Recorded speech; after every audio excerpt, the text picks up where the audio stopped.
If you're only drinking coffee and not pouring some where the sun don't shine, you're leaving a whole lot of detox on the table. And I wanted to show you how we supercharge our coffee enemas for even greater healing. With the world as toxic as it's become, we've got to do everything we can to keep what comes into us flowing right back out, and coffee enemas are an amazing component of an overall lifestyle of detoxification. Now you can find a lot of attacks these days on coffee enemas, as you can most holistic interventions that don't involve pharmaceuticals and actually help people heal. But people have been doing water enemas since at least ancient Egypt, and we can find references to coffee enemas in medical literature going back to the mid-1800s when they were used to treat poisoning, and the founder of the Mayo Clinic recommended them for post-operative care. They were even in the Merck Medical Manual up until its 12th edition in 1972, when pharma really started wiping out anything that didn't have to do with drugs. For us though, aside from the fact that they've been proven to help the liver dump more bile, which is how it gets toxicants out of your body and potentially produce more glutathione, and you just can't do one without feeling a whole lot better afterwards than you did before, what really stands out to us is that they were a huge piece of the protocols created by Dr. Max Gerson and Dr. Nicholas Gonzalez, two of the most documented, successful, holistic C-word physicians of all time, whose work we followed more than anything else after our son was diagnosed with stage 4. And aside from that, just look at the comments on any video critical of coffee enemas and see all the people that know beyond a shadow of a doubt how much these things have helped them. First thing to note about doing a coffee enema is your bowels need to be empty when you do it to get the full benefit. Oxy powder the night before will do the trick for this, or if you still haven't gone when you're ready to do a coffee enema, a quick water enema right before will absolutely flush everything out. To make the enema coffee, you need specially roasted coffee with high palmitic acid. That's what helps the liver produce glutathione and dump bile. We like the coffee from Pure Life Enema, as it's double certified organic, mycotoxin free, approved by the Gerson Institute, and it comes in 3 strengths to build up with. A standard enema is 1 quart, so that will be 4 cups of filtered and preferably structured water into a pot, along with 3 tablespoons of ground coffee and 1 tablespoon of humic acid powder to remineralize and detoxify the colon itself. We love this Black Gold from Doc of Detox. Super clean, which is a really big issue with humic and fulvic acid, and the best value out there. You boil that for 5 minutes and then simmer for another 15 minutes, and then you'll take it off the heat to let it cool.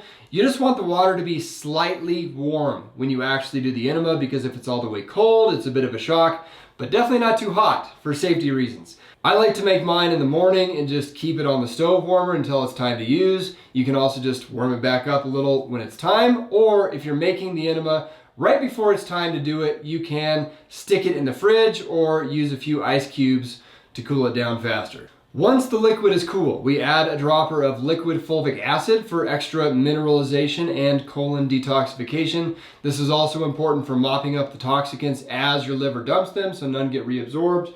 We like this Tummy Love product by Doc of Detox as well. And we also add a liquid probiotic because we might as well be repopulating the good gut flora while we're at it. And we'll typically do 1 to 2 tablespoons of this Spagyrizyme from our friends at Phoenix Aurelius Research Academy. Super broad spectrum and has a ton of enzymatic activity as well. So once we've gotten the solution prepared and just slightly warm to the touch, we're ready to do the enema itself. We like this enema setup from Premium Enema Kit, mainly because the valve they have on here is easy to operate and control the flow rate with. This guy here. You'll want a nice big fine mesh strainer like this to filter the grounds and pour the coffee through into the enema bucket. Just make sure the valve is closed first so the coffee doesn't come spraying out of the tube when you do. From there, you will head to the bathroom floor and put some old towels or rags on the floor. I've seen some people mention a bed in their instructions, and that is just about the highest stakes, riskiest thing I could imagine doing. The bucket needs to be at least 1.5 feet off the ground up to about 4 feet. The higher, the faster the flow rate, but again, either way, you can control it better with a valve like this. Definitely want some sort of lubrication on the tip. Jojoba oil, olive oil, anything like that works just fine. The standard advice out there is to lie on your right side the whole time. You could do that, or we've also found it's a bit easier to start on your left side, let about a third in at that rate that's comfortable to you and let that settle for a minute, roll onto your back and do the same thing, and then go onto your right side for the last third and hold that there for the remainder of the time. We hold the enema in for a total of 12 to no more than 15 minutes. Longer than 15 minutes is not better, as at that point you risk starting to reabsorb some of the toxicants your liver dumps. And it's actually kind of neat. A lot of times you can actually hear and feel your liver as it dumps the bile into your colon. Along the way, you might find it challenging to hold it all in for 12 to 15 minutes. Few things to say about that. One, make sure you're getting the medium roast for beginners, and you can even back down to 1 or 2 tablespoons of the coffee and work your way up. Again, make sure the liquid isn't too hot or too cold, and also try slowing the flow rate to let the liquid in down on the next one. Try different types of breathing through any cramping, either deep slow breaths or short fast breaths. You can also try a harder retention tip nozzle and or pressing the tip of your thumb down on the first knuckle of your ring finger, as this is a pressure point known to alleviate intestinal cramping. Aside from that, even if a bit does escape from you, that's why the towels are on the floor. It's not the end of the world.